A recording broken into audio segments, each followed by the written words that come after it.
Sin algún lugar bajo los terrenos del castillo, habitado de forma continua más antiguo del mundo, existe un pasadizo cuya existencia desconocen la mayoría de los millones de turistas que visitan Windsor cada año.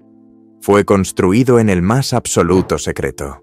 Su único propósito era preservar la monarquía británica en caso de que ocurriera lo peor.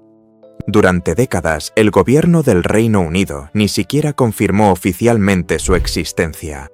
Esta no es una historia de escándalos. No se trata de una disputa, un memorando filtrado ni un conflicto familiar. Esta es una historia de hormigón, acero y miedo, el tipo de miedo que llevó a un gobierno a construir un búnker bajo un castillo milenario sin avisar a casi nadie.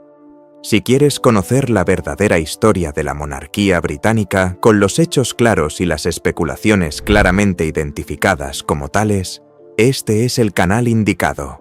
Así que, si eso es lo que buscas, suscríbete antes de que nos adentremos en las profundidades, porque a medida que avanza esta historia, querrás leer la siguiente. Antes de adentrarnos en las profundidades, les contamos un adelanto. Lo que se construyó bajo el castillo de Windsor durante los años más oscuros de la Segunda Guerra Mundial no fue un simple refugio, sino una extensa red. Contaba con su propio sistema de ventilación diseñado para resistir un ataque con gas. Tenía alojamientos pensados para albergar al monarca reinante, su familia y la maquinaria gubernamental durante un largo periodo, completamente aislados de la superficie. Y según historiadores y antiguos empleados que han hablado del tema en las décadas posteriores, algunas partes aún permanecen allí, selladas, silenciosas y prácticamente olvidadas por todos, excepto por la institución que las construyó. Y aquí viene lo que suele sorprender más, lo que retomaremos antes de que termine este vídeo. Nadie fuera de un círculo muy reducido de funcionarios, ingenieros y personal doméstico ha recibido jamás una explicación completa de lo que realmente contiene esa red, ni de su alcance, ni los turistas, ni la mayoría de los periodistas que han intentado informar sobre ella.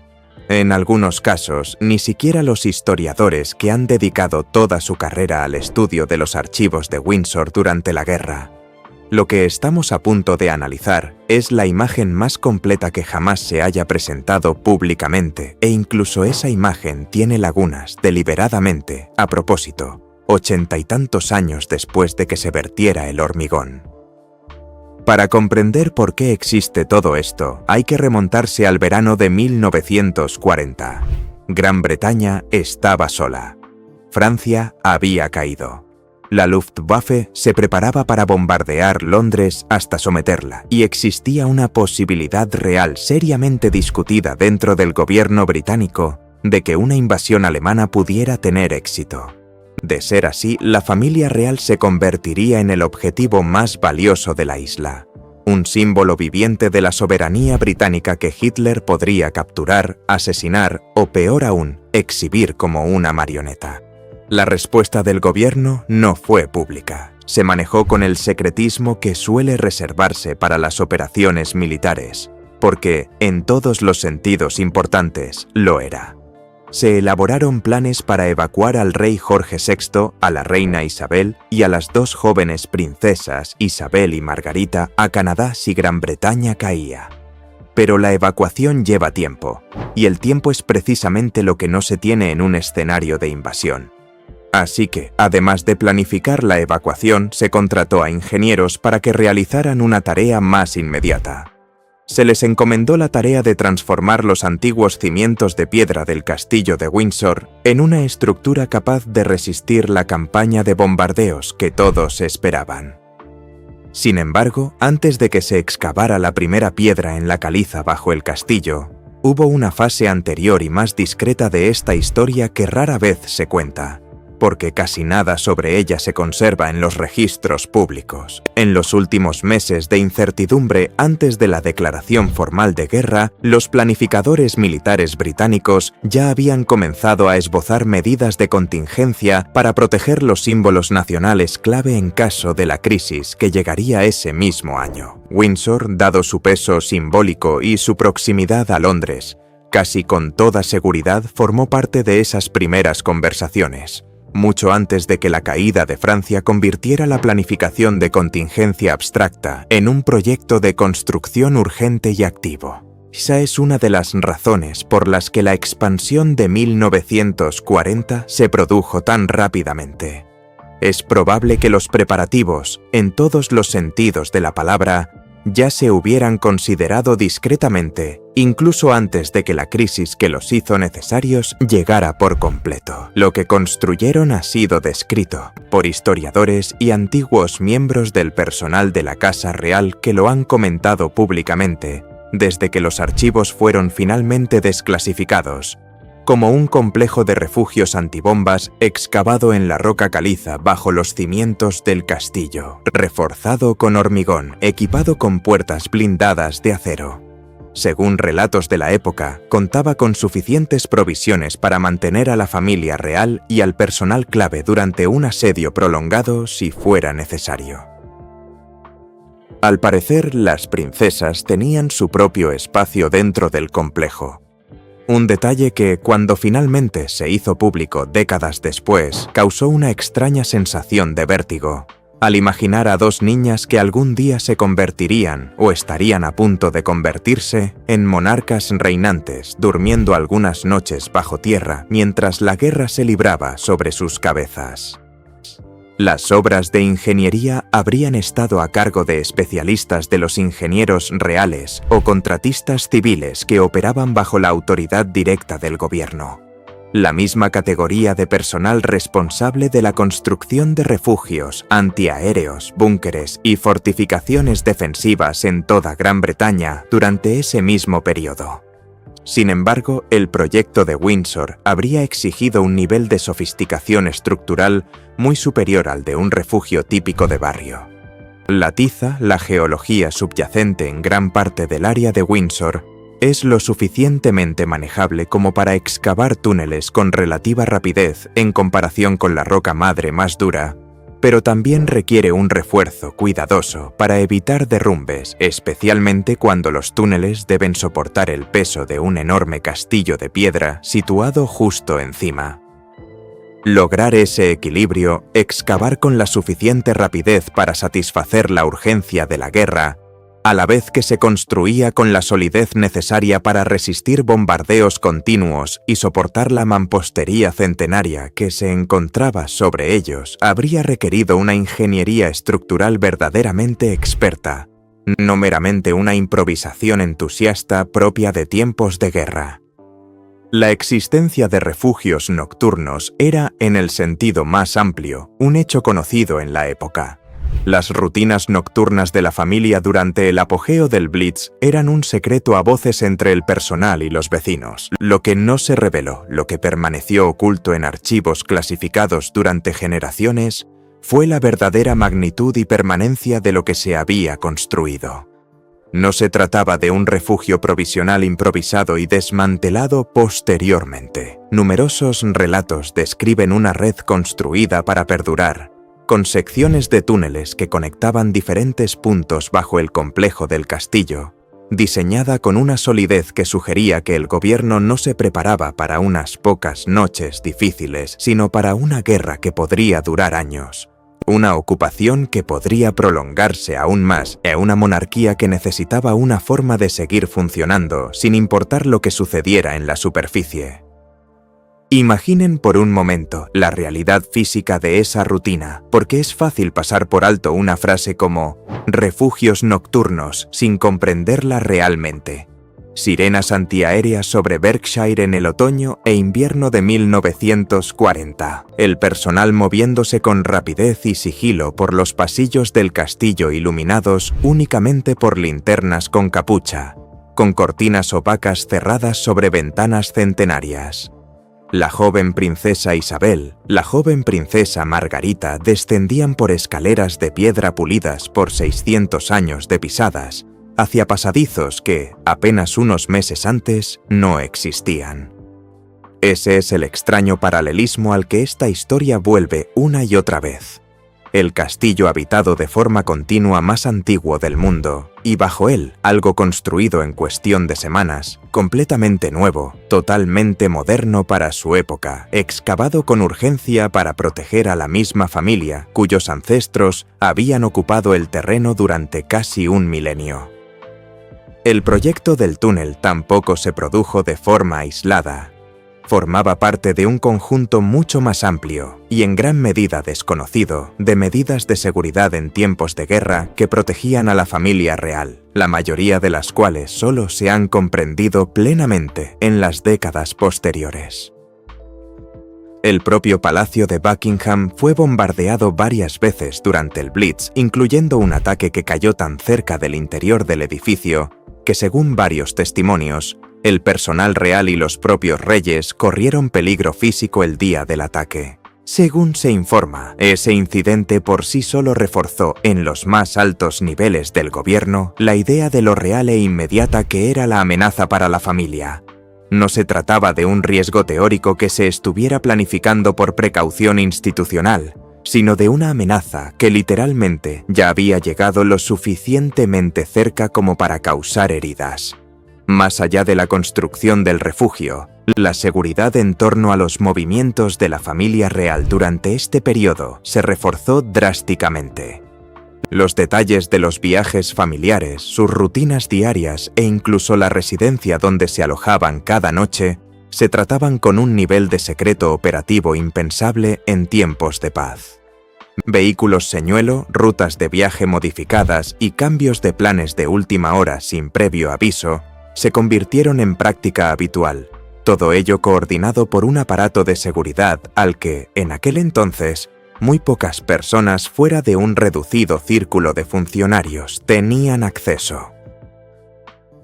La red de túneles bajo Windsor era, en ese sentido, simplemente la pieza más permanente y arquitectónicamente significativa de una red mucho más amplia de protección real en tiempos de guerra.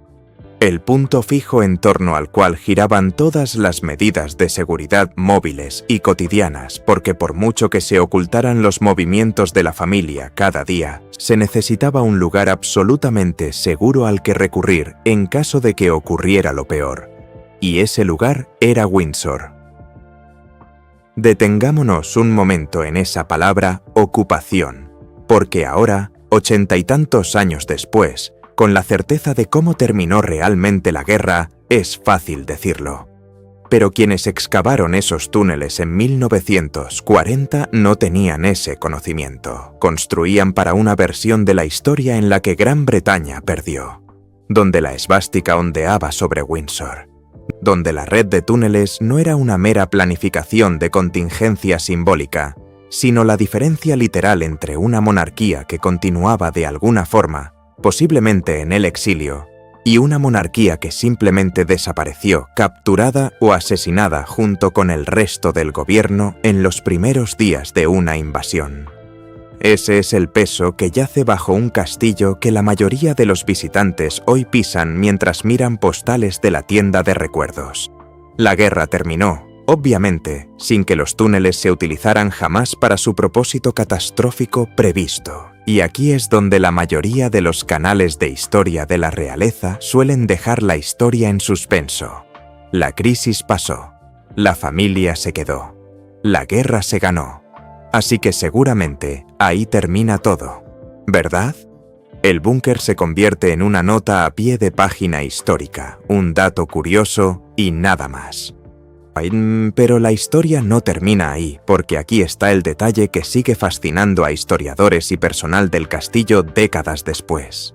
Esos espacios no fueron simplemente abandonados y olvidados como gran parte de la infraestructura de la guerra. Según los informes sobre la historia del castillo después de la guerra, algunas secciones se reutilizaron.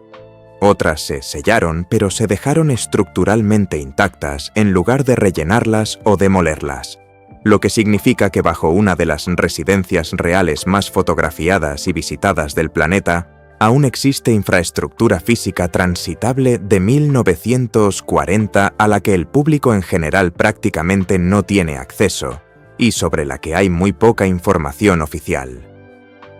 Ese es el tipo de detalle que distingue una historia como esta del típico ciclo de chismes palaciegos. Esto no es un rumor sobre quién está peleado con quién este mes. Se trata de un espacio real, físico y tridimensional que ha existido de forma continua bajo una residencia real en funcionamiento durante más de 80 años, construido con el propósito expreso de proteger a la monarquía de la aniquilación y que ha sido prácticamente borrado de la memoria pública por la mera sucesión del tiempo y el silencio institucional. Antes de continuar, conviene comprender hasta qué punto se compartimentó este proyecto, incluso en el momento de su construcción. Los proyectos de construcción en tiempos de guerra de esta sensibilidad no eran gestionados por un único contratista que trabajara con un conjunto completo de planos. Por lo general, se dividían en partes distribuidas entre diferentes equipos de ingeniería, cada uno de los cuales solo comprendía su propia sección del trabajo, una práctica de seguridad directamente heredada de la doctrina de construcción militar. Es probable que incluso muchos de los trabajadores que excavaron y reforzaron físicamente secciones del complejo de Windsor no tuvieran una visión completa de lo que estaban construyendo ni por qué, solo que las instrucciones provenían de los niveles más altos y que el ritmo era frenético. Este tipo de secretismo compartimentado explica en parte por qué, décadas después, a los historiadores les ha resultado tan difícil reconstruir la historia completa. No existe un solo documento que lo explique todo. Existen fragmentos dispersos en registros de ingeniería, recuerdos del personal doméstico y algún que otro archivo desclasificado, y reconstruirlos se asemeja más a la arqueología que a la investigación. Lo que sí sabemos es que el proyecto reflejaba la seriedad con la que se tomaba la amenaza a la seguridad del monarca en aquellos años. No se trató como una precaución menor añadida al mantenimiento del castillo. Se abordó con la urgencia de una instalación militar de primera línea porque en el cálculo estratégico de 1940, eso era esencialmente en lo que se había convertido Windsor. ¿Qué le sucedió realmente? Aquí es donde la historia se vuelve verdaderamente interesante, ya que el castillo de Windsor ha sido objeto de varios proyectos de construcción importantes desde la guerra. El más famoso de ellos, la reconstrucción tras el devastador incendio de 1992 que arrasó más de 100 habitaciones en los pisos superiores del castillo. El incendio comenzó en una capilla, se propagó a través de unas cortinas hasta el desván y ardió durante 15 horas antes de ser completamente controlado, lo que finalmente requirió un proyecto de restauración que duró 5 años y costó decenas de millones de libras. Sigue siendo una de las crisis estructurales más importantes que ha enfrentado el castillo en su historia moderna, y la respuesta a ella nos revela algo importante sobre la cuestión de los túneles. Aunque el fuego en sí nunca alcanzó la infraestructura subterránea de la época de la guerra. Vale la pena comprender lo cerca que estuvo Windsor de una pérdida catastrófica aquel día, porque esto pone en contexto la magnitud del esfuerzo de restauración posterior. Bomberos de varias brigadas de todo Berkshire lucharon durante horas para controlar el incendio, llegando incluso a dudar de si podrían salvar algunos de los espacios más importantes del castillo desde el punto de vista histórico. Obras de arte, muebles y elementos históricos de valor incalculable fueron sacados a pie de las habitaciones en llamas por personal, guardias e incluso miembros de la familia real, quienes trabajaron en cadena humana para salvar lo que fuera posible antes de que el fuego lo alcanzara. El Salón de San Jorge, uno de los espacios ceremoniales más grandiosos del castillo, quedó prácticamente destruido, y su techo se derrumbó bajo el calor. Cuando finalmente se extinguió el fuego, más de 100 habitaciones en el cuadrante noreste del castillo habían resultado dañadas o destruidas por completo, y la magnitud de lo que se necesitaba reconstruir era, sin duda, abrumadora. Los trabajos de restauración de esa envergadura requieren que los ingenieros estructurales tracen un mapa detallado de todo lo que hay debajo y alrededor de las áreas reconstruidas. Cimientos, puntos de apoyo, huecos y pasajes existentes, incluidos Es imposible reconstruir con seguridad una estructura de esa antigüedad y complejidad sin comprender primero todo lo que la sostiene y todo lo que se encuentra bajo ella. Los equipos de ingeniería contratados para la restauración posterior al incendio habrían necesitado precisamente este tipo de estudio estructural exhaustivo, lo que significa que, en varias ocasiones durante las últimas décadas, equipos de ingenieros e historiadores han tenido conocimiento directo y práctico de lo que aún existe bajo Windsor desde los años de la guerra. Un conocimiento que, según todos los informes públicos disponibles, nunca se ha compartido de forma exhaustiva con el público. Los propios registros arquitectónicos y de ingeniería de la restauración, en la medida en que se encuentran en poder de la Casa Real y sus contratistas, constituirían el mapa más completo que se conserva de la distribución subterránea del castillo, incluidos los túneles de la época de la guerra, y ninguna de esos documentos se ha publicado ni se ha puesto a disposición para una revisión histórica independiente. Esto no es una teoría conspirativa, nadie sugiere un encubrimiento en el sentido siniestro, es simplemente la realidad del funcionamiento de una residencia real en activo y un activo de seguridad nacional en funcionamiento. Windsor no es un museo, congelado en algún momento histórico para que los turistas lo recorran sin restricciones. Es una residencia real activa, todavía utilizada por la familia, todavía custodiada por personal de seguridad real profesional, y cualquier información sobre su diseño subterráneo se trata, con toda razón, como infraestructura sensible a la seguridad en lugar de como una simple curiosidad del patrimonio público. Precisamente por eso, tan poca información sobre el estado actual de los túneles ha sido confirmada oficialmente. Para comprender cómo se llegó a conocer todo esto, es necesario comprender la lentitud y la irregularidad con que suelen salir a la luz los secretos de guerra británicos. A diferencia de Estados Unidos, que opera con calendarios de desclasificación relativamente predecibles para gran parte del material gubernamental, el sistema del Reino Unido ha sido históricamente mucho más discrecional, sobre todo en lo que respecta a la monarquía. Los archivos relacionados con la seguridad real suelen estar sujetos a largos periodos de confidencialidad, que a veces superan con creces la norma de 30 años aplicable a la mayoría de los registros gubernamentales y en algunos casos pueden retenerse indefinidamente a discreción del departamento correspondiente, si se considera que aún son sensibles en materia de seguridad. En la práctica, esto significa que la historia de los túneles de Windsor nunca se ha publicado como un relato único y exhaustivo. Se ha ido filtrando poco a poco, unas memorias por aquí, un comentario de un historiador por allá, un fragmento de un archivo que superó la revisión, una declaración de un antiguo cortesano décadas después de haber finalizado su servicio, cuando había transcurrido el tiempo suficiente para que los detalles específicos parecieran más historia que información operativa de seguridad. Reconstruir incluso el panorama general que hemos cubierto hasta ahora ha sido el trabajo de múltiples historiadores a lo largo de varias décadas, cotejando registros domésticos de la época de la guerra, memorias de personas que sirvieron en el castillo y sus alrededores durante ese periodo, y el puñado de archivos oficiales que se han publicado, aunque incompletos. Es una forma de reconstrucción histórica que se asemeja más a restaurar una pintura dañada que a leer un libro completo.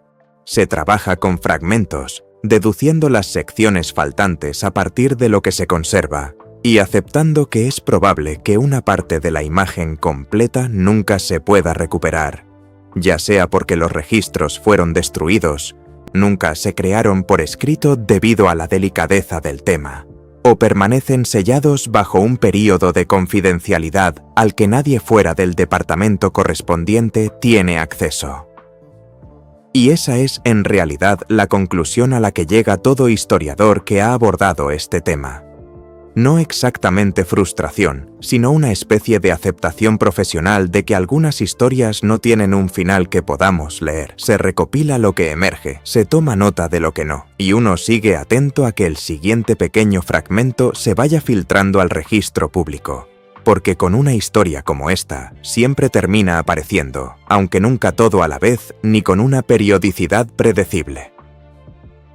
Antiguos empleados que han hablado con historiadores y periodistas a lo largo de los años, con cautela, con la vaguedad e indecisión con la que suelen hablar quienes han firmado acuerdos de confidencialidad sobre lugares delicados donde han trabajado, han descrito saber que los antiguos refugios existían en algún lugar bajo los apartamentos estatales, sin detallar jamás su ubicación precisa ni su estado actual.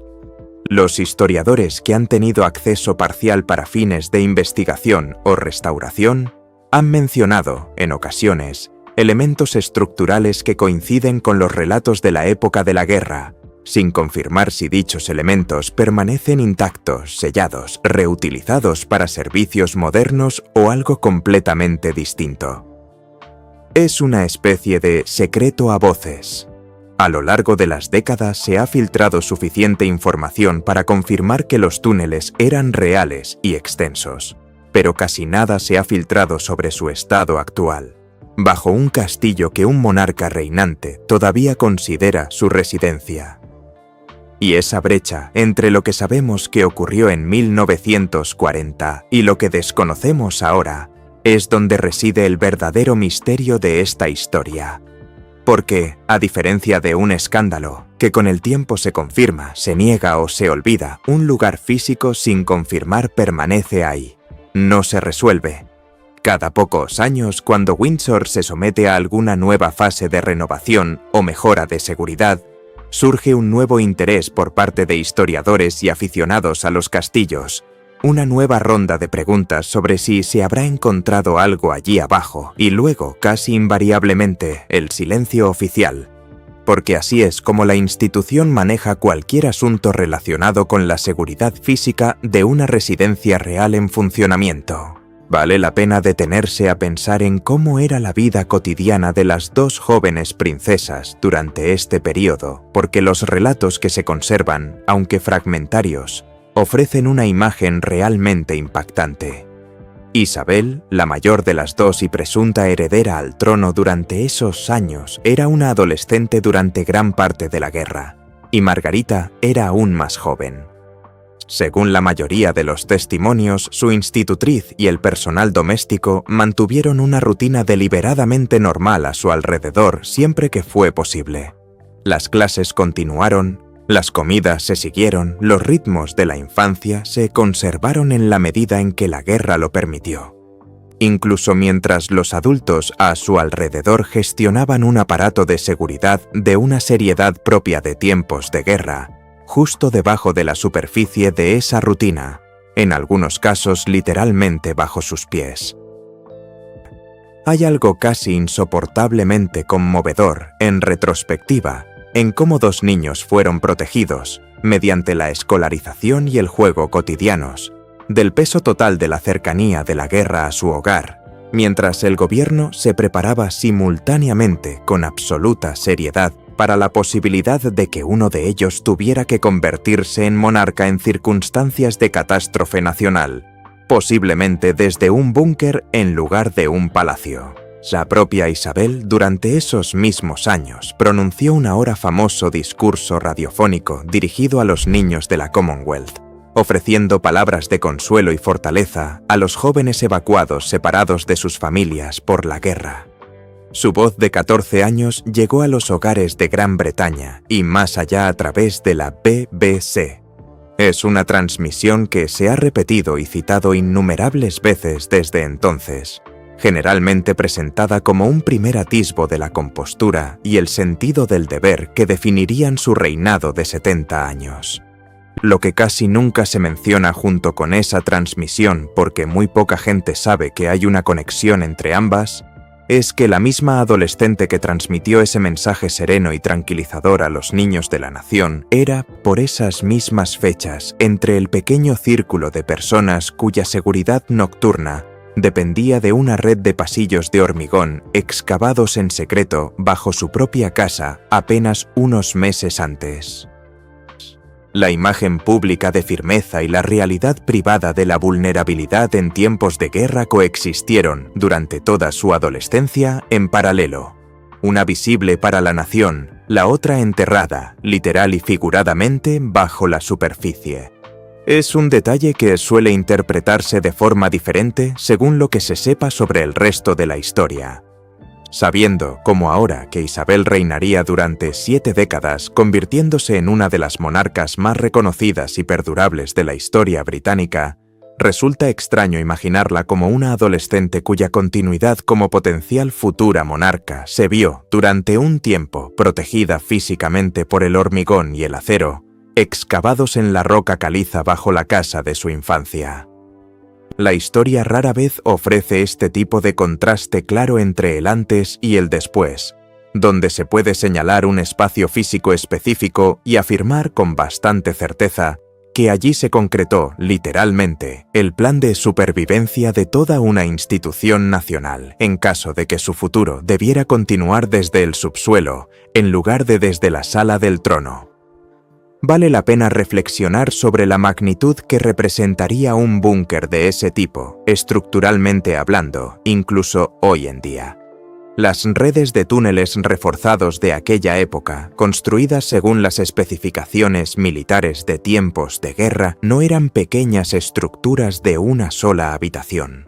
Los relatos de sistemas de refugio similares construidos en tiempos de guerra para garantizar la continuidad del gobierno en otras partes de Gran Bretaña describen complejos de varias cámaras con secciones separadas para funciones de mando, comunicaciones, dormitorios y almacenamiento de suministros, conectados por estrechos corredores reforzados diseñados para resistir el impacto directo de las bombas de la época.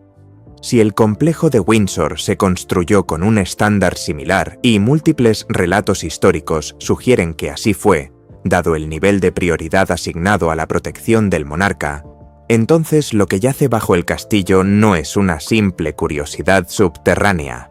Se trata de una infraestructura potencialmente equivalente a la de un pequeño asentamiento subterráneo, construida para que la gente pudiera vivir allí durante un período prolongado si fuera necesario.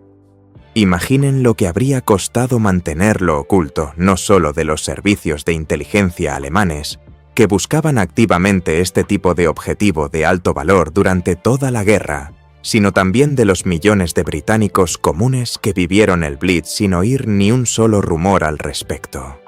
Esto no es casualidad.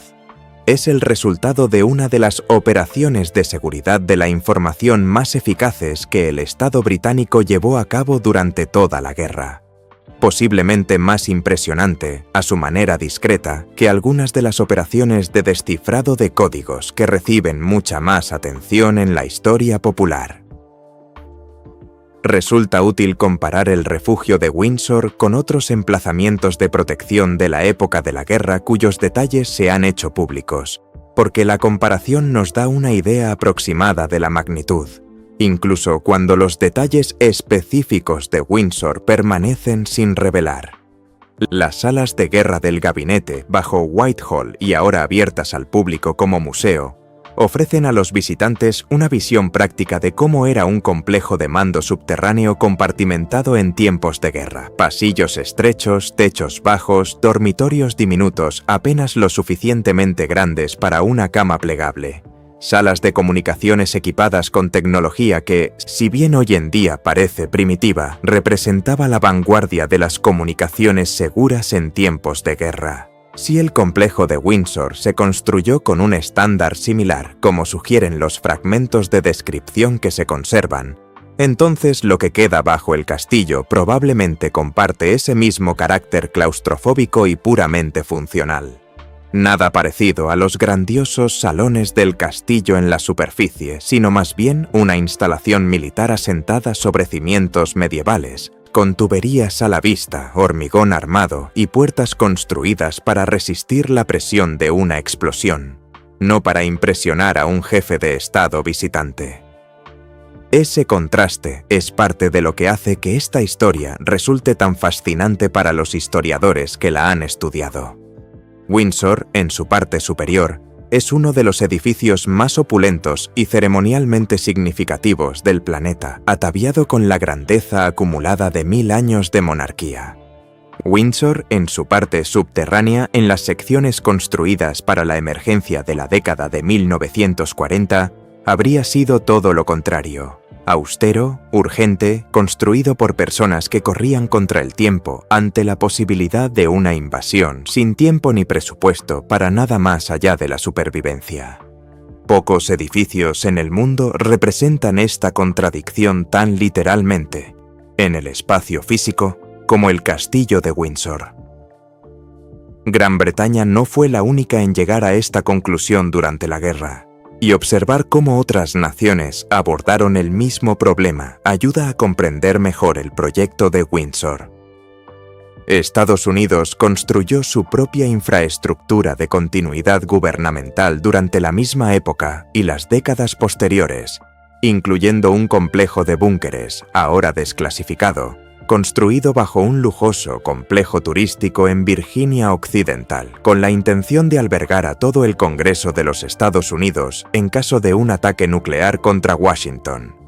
Dicha instalación permaneció secreta durante más de 3 décadas antes de que una investigación periodística la sacara a la luz en 1992, momento en el que fue desmantelada casi de inmediato, quedando su utilidad destruida en cuanto su existencia se hizo pública. El paralelismo con Windsor resulta instructivo precisamente por la diferencia en el desarrollo de la historia. Los túneles de Windsor, según consta en los registros públicos, nunca han visto su estado exacto revelado de forma concluyente, como ocurrió con el búnker del Congreso. Solo han salido a la luz parcialmente, en fragmentos a lo largo de décadas, sin la dramática revelación que obligó al cierre de la instalación equivalente en Estados Unidos. Si esto refleja una mayor seguridad de la información en torno a Windsor, unas instalaciones de una escala fundamentalmente diferente, o simplemente la particular discreción de las instituciones británicas en lo que respecta a la monarquía, es una cuestión abierta que los historiadores aún debaten. También conviene ampliar el análisis más allá de Windsor, ya que resulta que no es la única gran casa histórica británica que guarda este tipo de secretos. La práctica de ocultar pasadizos, escondites para sacerdotes y rutas de escape dentro de los muros de las casas de campo inglesas se remonta a siglos antes de que la Segunda Guerra Mundial la convirtiera en una cuestión de seguridad nacional. Durante las convulsiones religiosas de los siglos XVI y XVII, familias católicas adineradas de toda Inglaterra construyeron cámaras secretas en sus casas para ocultar a los sacerdotes de la persecución estatal. Estos espacios estaban tan ingeniosamente disimulados en escaleras, chimeneas y paredes falsas, que algunos permanecieron completamente ocultos durante más de 200 años.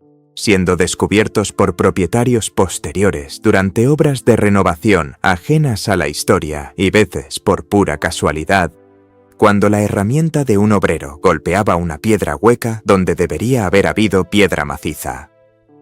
Esa antigua tradición de ocultamiento arquitectónico explica en parte por qué un descubrimiento como el refugio de guerra de Windsor no resulta del todo ajeno a los historiadores de las grandes mansiones inglesas.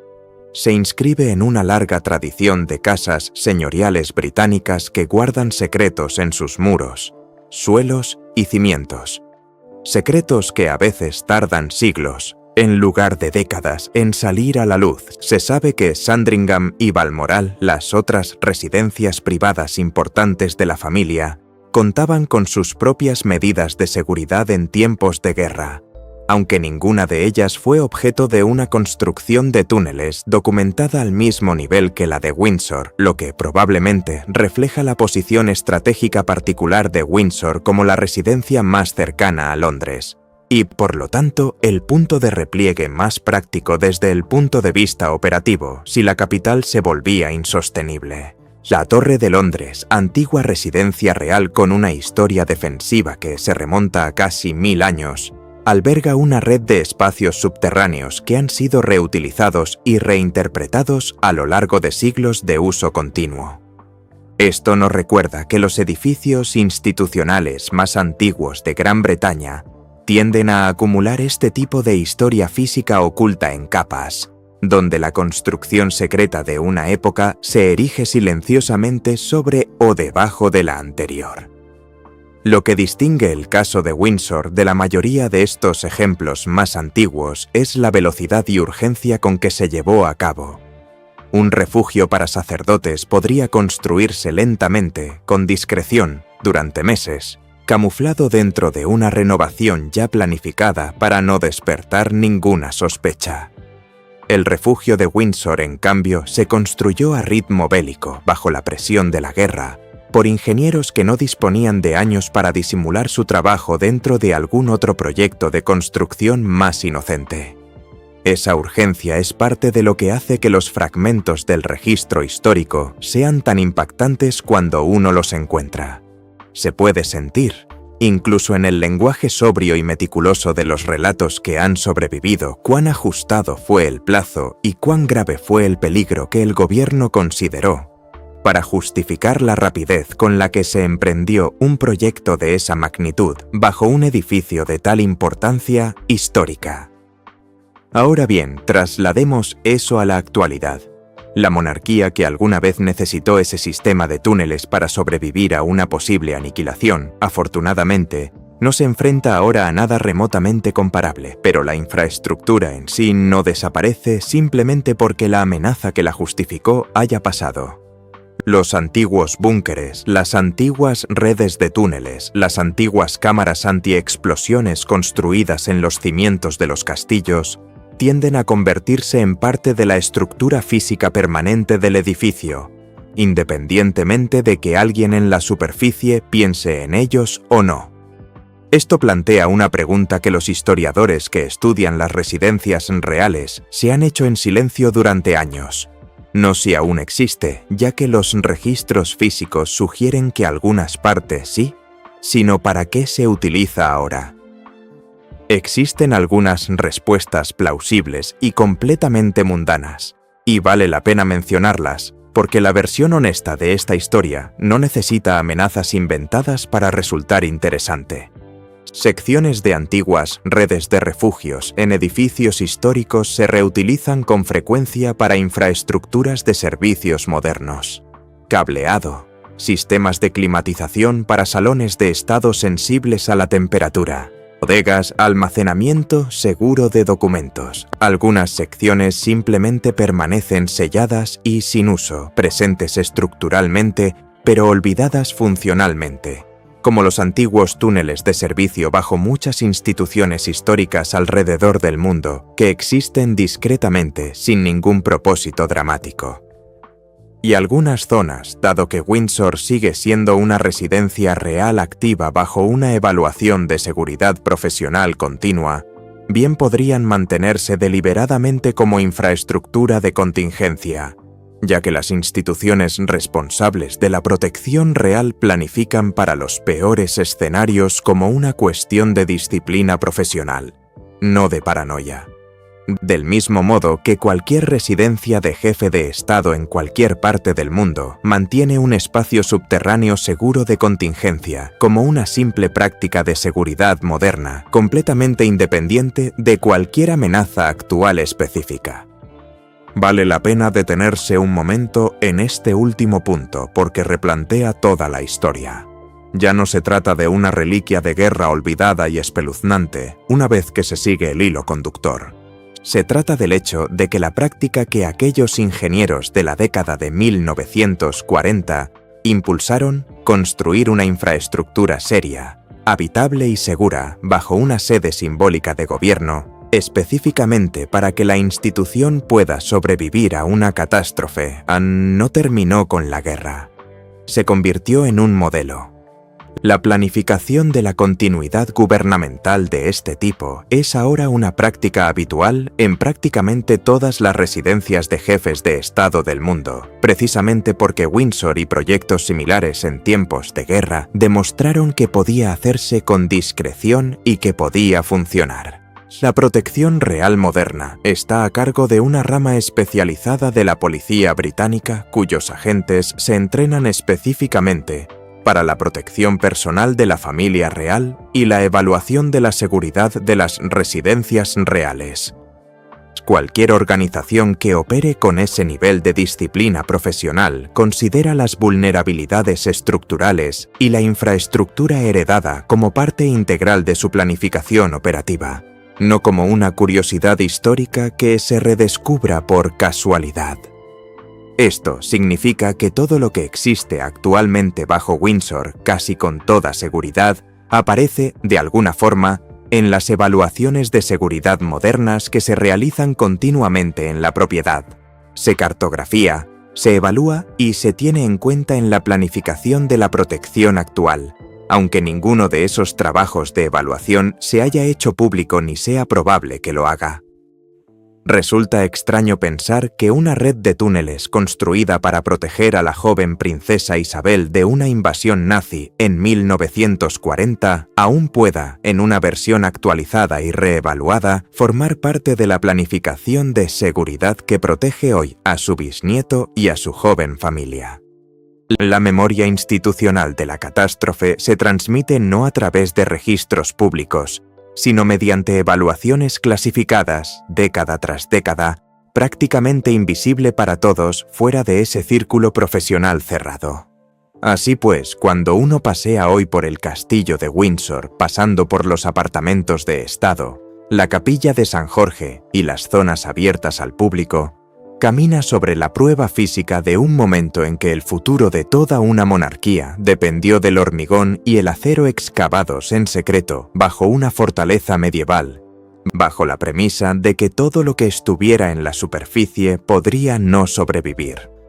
Algunos historiadores que han estudiado este periodo lo describen como una de las historias menos contadas de toda la historia de la institución, no porque se haya ocultado activamente en un sentido dramático, sino porque no encaja en la narrativa habitual de la historia de la realeza que tiende a centrarse en la ceremonia, la sucesión y la personalidad, en lugar de en la maquinaria poco glamurosa y profundamente práctica de la supervivencia institucional.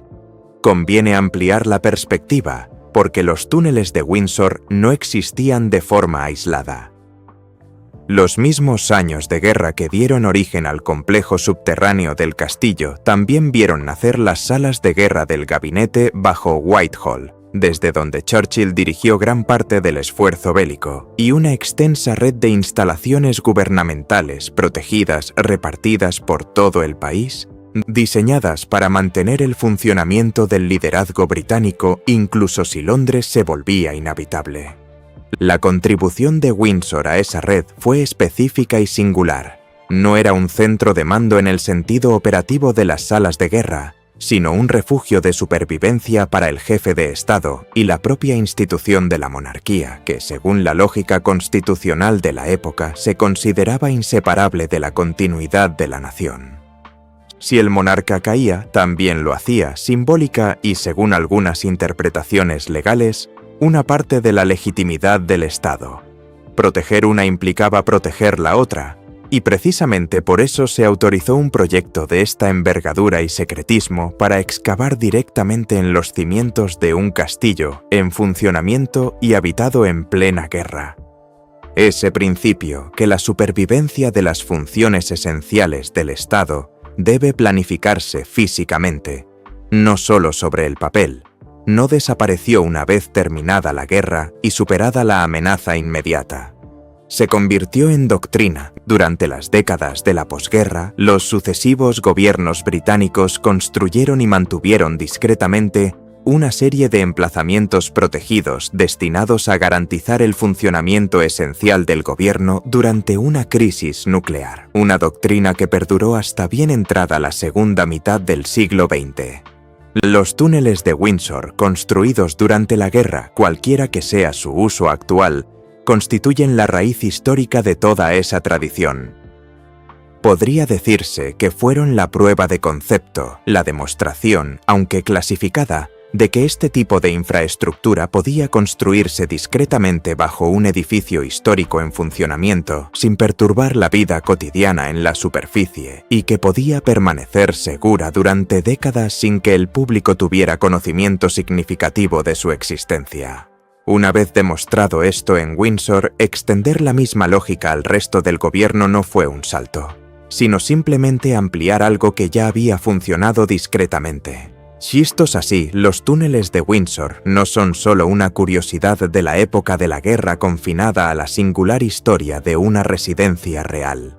Son casi como un documento fundacional, escrito en hormigón más que en papel, que refleja la forma en que el Estado británico ha concebido la continuidad y la supervivencia desde entonces. Cada sitio gubernamental protegido construido en las décadas posteriores conserva algún rastro de la lección aprendida bajo aquel castillo en 1940. Que la seguridad, al nivel del liderazgo de toda una nación, a veces debe construirse en silencio, bajo tierra y sin apenas explicación. Detengámonos un momento y pensemos en cómo es visitar el castillo de Windsor hoy en día, porque el contraste es parte de lo que le da a esta historia su particularidad. Alrededor de 1,5 millones de visitantes recorren los terrenos y salones del castillo cada año, la mayoría siguiendo una ruta pública cuidadosamente planificada a través de los apartamentos de Estado, la capilla de San Jorge y los terrenos que los rodean. Los guías turísticos narran siglos de historia ceremonial, señalando obras de arte, armaduras y detalles arquitectónicos que se remontan a la fortificación original del lugar por Guillermo el Conquistador hace casi 1000 años. En ningún punto de la ruta pública hay siquiera una placa que indique lo que podría encontrarse bajo los pies de los visitantes. Ya sea una omisión deliberada o simplemente un reflejo del grado de sellado e inaccesibilidad que han alcanzado las secciones de la época de la guerra tras 8 décadas de ocupación real continua, el efecto es el mismo en ambos casos. Un visitante podría recorrer toda la ruta, pasar horas dentro del castillo y marcharse sin ninguna indicación de que, en varios momentos, estuvo parado directamente sobre una de las infraestructuras bélicas ocultas más importantes del país desde el punto de vista histórico. El personal del castillo, por su parte, ha sido mucho más discreto sobre el tema de lo que los historiadores desearían. Las entrevistas realizadas a lo largo de los años con personas que han trabajado en diversos puestos en Windsor, personal doméstico, de seguridad, jardineros, suelen seguir un patrón conocido cuando se habla de los túneles. Un vago reconocimiento de que existe algo bajo ciertas secciones del castillo, junto con una firme y constante negativa a dar más detalles, generalmente alegando obligaciones de confidencialidad relacionadas con su empleo. Ese patrón, repetido a lo largo de varias décadas y varias generaciones de personal del castillo, es en sí mismo una especie de evidencia. Sugiere una cultura institucional donde el conocimiento de la existencia de los túneles se trata como algo natural entre las personas que trabajan allí, mientras que cualquier detalle sobre su estado actual o uso permanece firmemente compartimentado. El mismo instinto de control de la información que impulsó la construcción de los túneles sigue vigente 80 años después. Resulta significativo que la familia nunca haya necesitado utilizar esa maquinaria. Los túneles se construyeron para una catástrofe que al final no llegó a las puertas de Windsor. Las princesas, a quienes supuestamente se les asignó un espacio subterráneo, crecieron en gran medida sobre la superficie, y una de ellas llegó a reinar durante 70 años sin que el refugio tuviera que utilizarse jamás para el propósito para el que fue construido. De una manera extraña, todo el legado de los túneles es una especie de monumento a un desastre que se evitó con éxito. una infraestructura construida con total seriedad para una guerra que podría haber terminado de forma muy diferente, que ahora permanece silenciosamente bajo un castillo en funcionamiento como recordatorio de lo cerca que estuvo la tragedia. Utilizada hoy en día para nada más trascendental que el tendido de servicios públicos y rumores sin confirmar. Y quizás esa sea la verdadera razón por la que esta historia resurge cada pocos años entre quienes estudian la historia de la realeza, mucho después de que los archivos de la guerra fueran desclasificados y los hechos básicos se convirtieran en información pública, porque no se trata de un misterio en el sentido de algo que espera ser resuelto. Es un misterio en el sentido más antiguo de la palabra, algo que existe, que sabemos que es real, que probablemente nunca veremos por completo, y que, silenciosamente, transforma nuestra percepción de un edificio en el momento en que descubrimos su existencia. Es un tipo de historia real diferente a la mayoría de las que circulan en Internet, y precisamente por eso tiende a perdurar en la memoria colectiva más que el ciclo habitual de chismes palaciegos.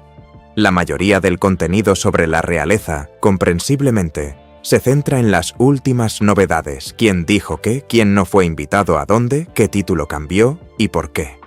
Ese tipo de contenido tiene su lugar, y no hay nada de malo en seguir las noticias de una institución viva a medida que se desarrollan en tiempo real. Pero historias como la de los túneles de Windsor funcionan en un plano completamente distinto. No caducan, no se resuelven con los titulares de la semana siguiente.